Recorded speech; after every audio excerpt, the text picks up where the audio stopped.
Hey guys, welcome back to Ringsiders. We've been gone for a while. We're now back, and what a guest to return with. He's the wild boar, Mike Hitchman. How you doing, buddy? Hello. Yeah, no, good, all good. Thank you for having me. Oh, it's our pleasure, mate. Thank you for coming on. How's things? Are you back up in Wales? Back up in Wales, yeah. Never left. Never leave. Never leave. Never leave. Yeah. Well, dude, I mean, it's been a busy few weeks, hasn't it, as well? And I know obviously we'll talk NXT and this and that, but just looking at upcoming things and stuff, I mean, you're a busy guy at the moment. Things are picking up. You're getting a lot of bookings. How's life at the moment with all that? Yeah, it's good, man. I'm really busy. It's really cool to be really busy as well. Like, I got a good couple of opponents coming up as well, which I've been watching for a couple of years when I've not been so regular on the scene. Yeah. And I'm really excited to be working with. So I got Kid Lycos and I got Charlie Sterling coming up, and those two are sick. So I'm looking forward to working with those. Would you say you're busier now than recently with NXT? Would you say that you're doing more than you was a few months ago? Yeah. Yeah. How do you find that? Is it exciting to be that busy again? Like you said, you must have had your eyes on a few people thinking, I'd love to mix it up with them, and now you're getting the chance to do it. Yeah, it's really cool to be able to get back on the road again, as we were back on the road again and get working. Obviously, when I was contracted, I was only available certain dates of the month, which really limited the amount of work that I could get outside of NXT UK. Mm-hmm. Now I have those. I'm not doing that anymore, so I'm free to do wherever and come. I don't know when this is going to go out, but 23rd of September, I'm good to go. Anything. Oh, fantastic. Yeah, well, this goes up on the 23rd of September. So as of tomorrow, when people are watching this, you're a free man. Yeah, free man. Oh, man. There you go. See, what perfect timing. I mean, how much fun is that as well? Obviously, I know being part of WWE was great. But how much fun is it now that you like you said, you're back on the road, you get to travel, you get to go to different places again. That must be a big part of the fun for you. Oh yeah, massively. Yeah, like about 80% of wrestling is traveling and going to new places, meeting new people, having different experiences in life and stuff like that. And that's it's on the table again now. So yeah. Well, I mean, me and Callum, I always start with Callum, as fans, that's one of our favourite parts. It's not just getting to the show, it's the road trip getting to the show, with your mates in the car. It's one of them experiences that you can't top, with your mates travelling 3, 4, 5 hours in the car to a wrestling show. Yeah. You go places that you would never normally think of going. Like, the amount of places I've been in Wales, for example, working with like a company called Welsh Wrestling, the amount of places I've been in Wales where I've never known existed, because it's like, you have Newport, you have Cardiff, Swansea, but then in the middle between Swansea and, Rhyl, there's so many little towns and villages that you would never have any reason to go there, because you can't get there unless you actually want to go to that place. You're never going to pass through it. Yeah, there's some places that you'd never hear in your whole life. You can go your whole life without ever knowing it exists. But wrestling takes you to all these little towns, and I guess that must be one of the cool things about wrestling is obviously getting to do something you're passionate about, but also the traveling too must be. I'm sure it's tiring, but like you said, very rewarding at the same time. Yeah, definitely, 100%. Yeah. Yeah, it's people don't realize how much wrestling brings everyone together. It's a special thing. The people that aren't fans of the sport, they don't know what they're missing out on. In my opinion, it's a special thing. But obviously, and I mean, talking NXT as well, WWE. How was your time there? I mean, when you first got signed. What was your thoughts when NXT UK was first announced? So they signed us before NXT UK was announced. Right. Obviously when it got announced at the time, I believe World of Sport was on at the same time. So it was very much, this is really cool. Yeah. And I also like for me as well, I was a little bit like, you know, I remember I had a bit of a quiet few months up until this point, but World of Sport reached out to me, and WWE reached out to me, and it was like, oh, this is fucking sick. This is on that, you know. Obviously, I went with WWE, so sorry, lost my original point. Anyway, yeah, I was going off on one. But yeah, it was really cool when we actually, so they signed us all at the O2 in London. And I'm thinking at the time, like, is this actually, like, am I really signed? You know what I mean? Like, I remember signing the contract. I signed it with Flash Morgan Webster at the exact same time. We made it, you know, we literally looked at each other. We were like, 1, 2, 3, go. Right now we can say we did it at the exact same time. So that was a weird little cool thing that we did. Like, but at the time, like I say, I remember doing that and still thinking, right, is this real? Yeah. Is it, or is it, you know, do I think, what is this really happening? You know, anyway, but yes, it was such a cool thing. And being a part of NXT UK and WWE for it was like 4.5 years, I think it was. Yeah. Was such a high point of my wrestling career and life in generally. Like I hit a goal that I never, you know, always wanted to do it. And you always kind of believe, but you know, never really think it could be a possibility. Yeah. Of the WWE. And then you do it, and working with people like Shawn Michaels, Matt Bloom, like with Triple H when he was over, and then you had Regal, Moss, James Mason, all these people who would come to the UKPC and just kind of talk to us and teach us certain things. It was such an invaluable learning experience. That is even before you even get to like doing TVs and wrestling on TV and everything that comes with that. Yeah. And all the pressure that is put on you, and now you overcome the pressure. Now you have to think of it in a certain way. So yeah, it was a fantastic experience. And I feel like coming out of that whole experience, I'm 10 times the wrestler that I was going in. So that was going to be my next question. I was going to say, like, obviously the Wild Boar before you signed with WWE must be a different Wild Boar to the one that's coming out of WWE. What's the biggest thing you've taken away from all of that knowledge you've absorbed from those coaches? So is two things I feel like I really feel like I've developed. Confidence. Yeah. Confidence in being in ring. You know, I was confident before, but now it's a different type of confidence. It's really hard for me to explain to even myself, to be honest. This is really, you know, I can't put a finger on why I'm more confident, but I just am. Yeah. Maybe the pressure thing. When I always feel like if you put in a certain situation, which is high pressure, unless the next situation is higher than that, you're probably going to be, you know, the pressure isn't going to be that much on you. Therefore, you're more confident, if that makes sense. Yeah. Yeah. And then the other point is I found my voice to an extent, right? Before going in, I really shied away from talking of any kind. And then when you're there, and obviously you're working with people like William Regal, who's giving you advice on talking in front of a camera, and you work with other certain people who are there, and they give you certain tips and this and the other. Like working with some of the talent who are already really good at like speaking. Yeah. Coming out of there, I'm so much more confident with being able to speak, and I feel like I could, you know, I feel like me as a wrestler is so much more well-rounded these days. That goes and that increases my passion to be able to want to get out there on the independents and go like, okay, this is me. Let's, you know, have a look at me now. You know, that's my feeling on it. That's really cool. I mean, I love hearing that. Like the amount of stuff people learn in WWE, it's one of those environments where it forces you to go out of your comfort zone. And, you know, if you do end up leaving WWE, you leave with all that knowledge and you leave as a better performer.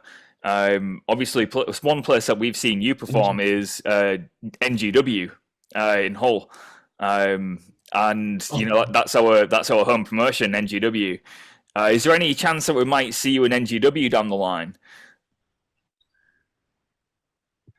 I would love to go back to NGW. NGW is, in terms of learning, in terms of like getting more confident, NGW played a massive part in me being the wrestler I am at the minute. Mm-hmm. When I was working with, when I was being managed by Gilbert Gordon, and I had to work with like Nathan Cruz, Zach Gibson, you know, to just name two, Robbie X. Oh my God.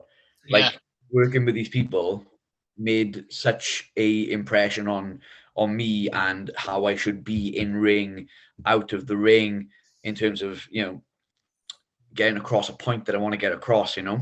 So I loved NGW. If I could go back to NGW, if they had me back, I go back straight away, 100%. That would be awesome. I remember we saw you at Hull City Hall before. I think it was maybe you versus Matt Myers, I want to say. Matt Myers is another fantastic wrestler. He is such an underrated talent in this country. Right. Yep. Yes. Matt Myers is brilliant. And he's been good for so long. He really does deserve more credit. Yeah. He's a hell of a wrestler, a hell of a coach as well at the Evo Academy. But yeah, I'd love to see you back in NGW at some point. More because it's our home promotion, easy to get to, good to see you. But I think there's a lot more you could be doing there. Again, with Nathan Cruz, Matt Myers, Robbie X. I think the matches you could have with them now, you'd have some amazing matches. So fingers crossed. I think so. I agree. Yeah, I am just going back as well. I know, obviously, you mentioned under the learning tree, you had Triple H, Regal, all that. I mean, what was it like as well, especially, obviously, learning from Shawn Michaels? Because from what I hear, he was very hands-on with NXT UK, wasn't he?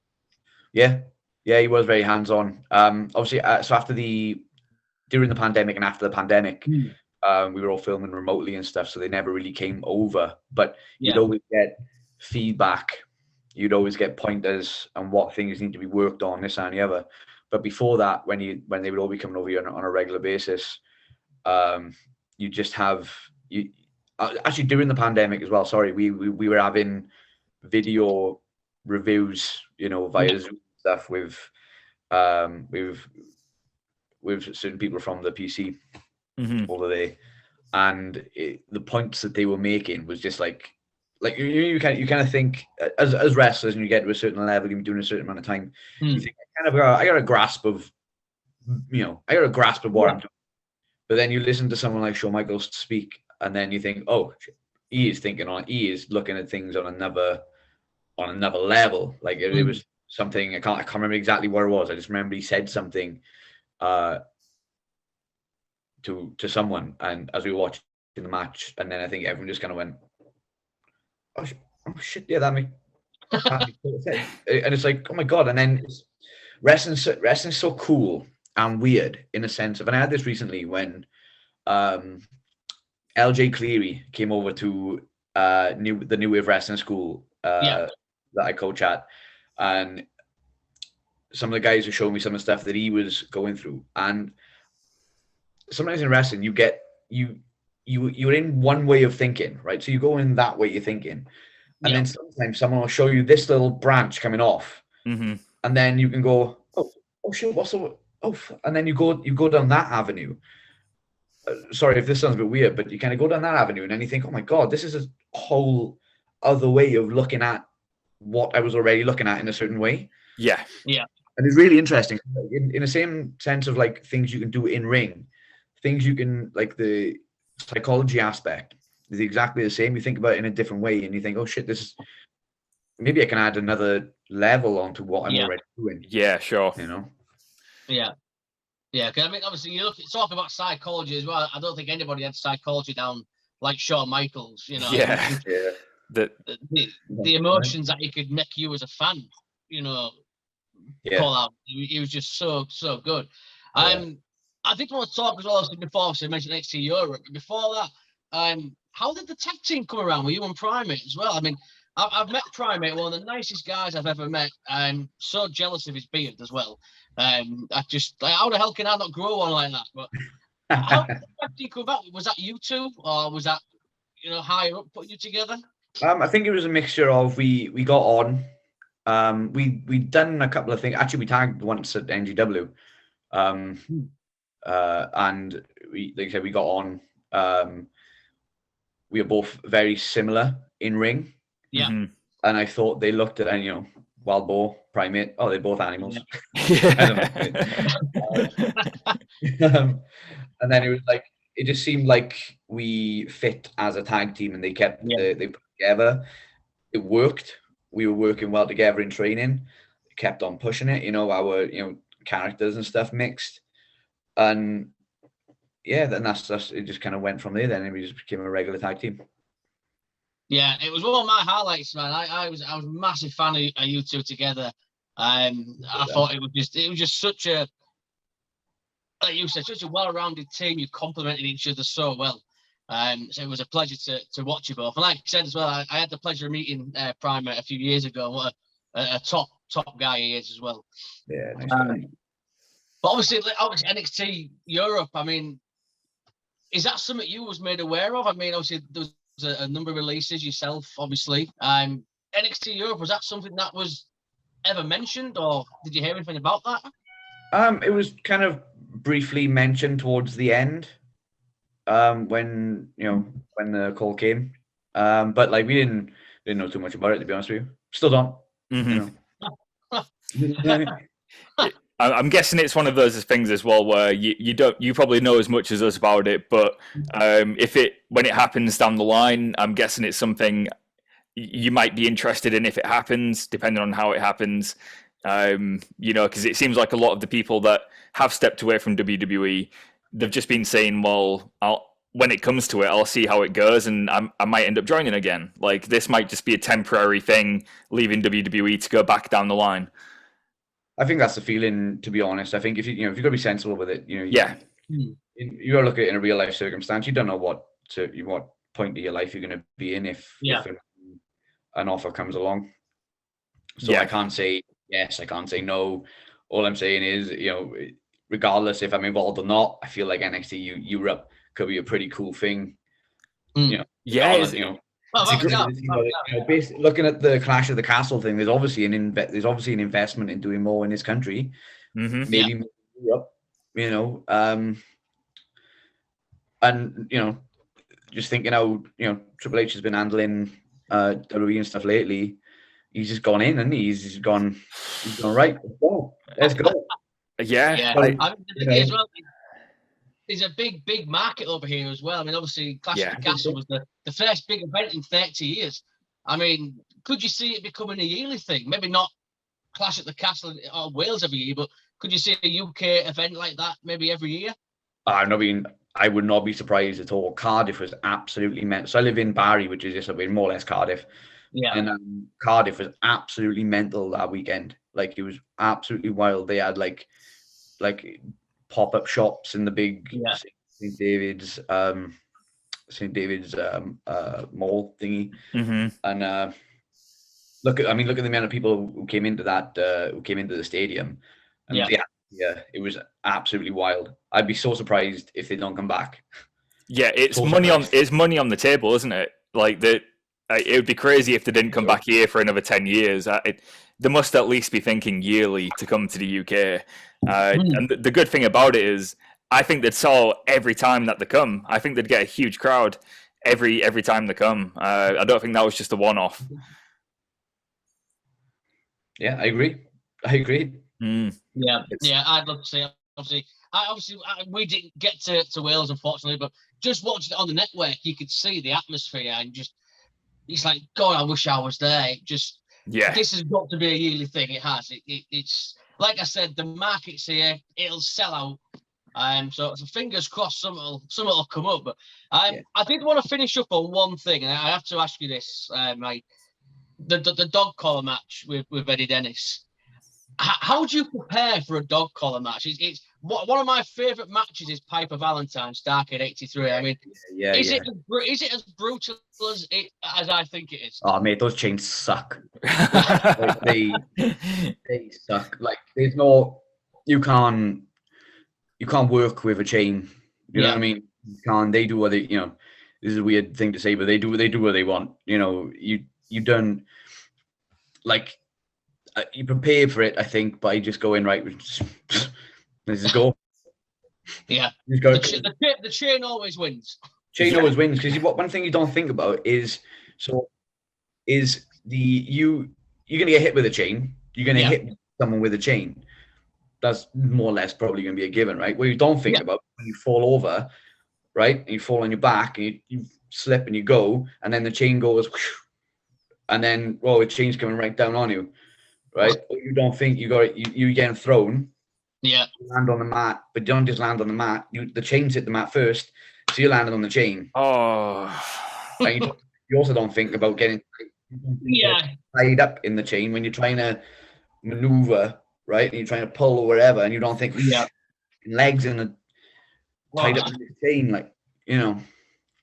Christ. Well, I'll tell you now, man, it was one hell of a match. I think one of my favourite matches of all time is Piper Valentine.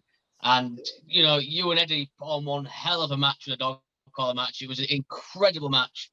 And I think it's one of those matches that obviously you don't see very often. But, I mean, kudos to you guys, because that was one of my favourite ever NXT UK matches. So, thank you.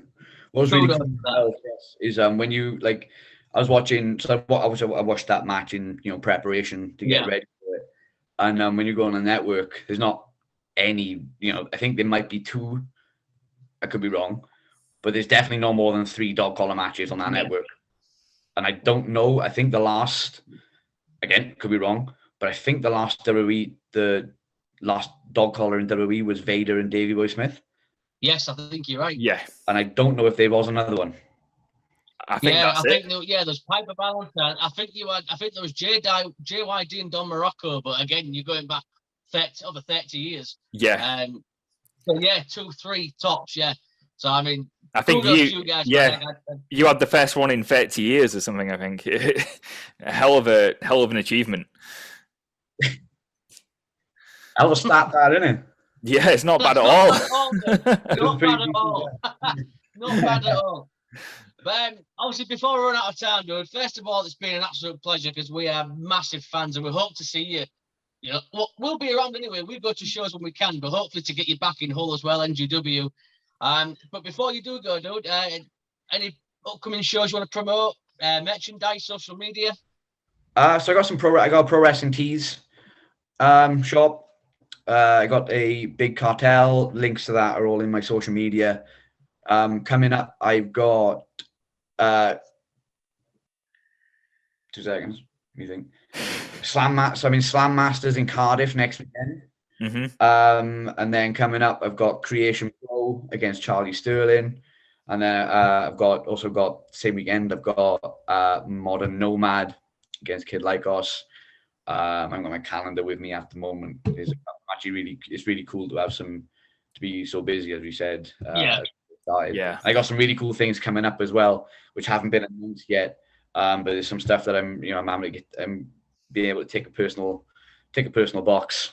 And get some of them off. So, you know, if everyone just follow me on social media, you'll see some announcements coming out soon.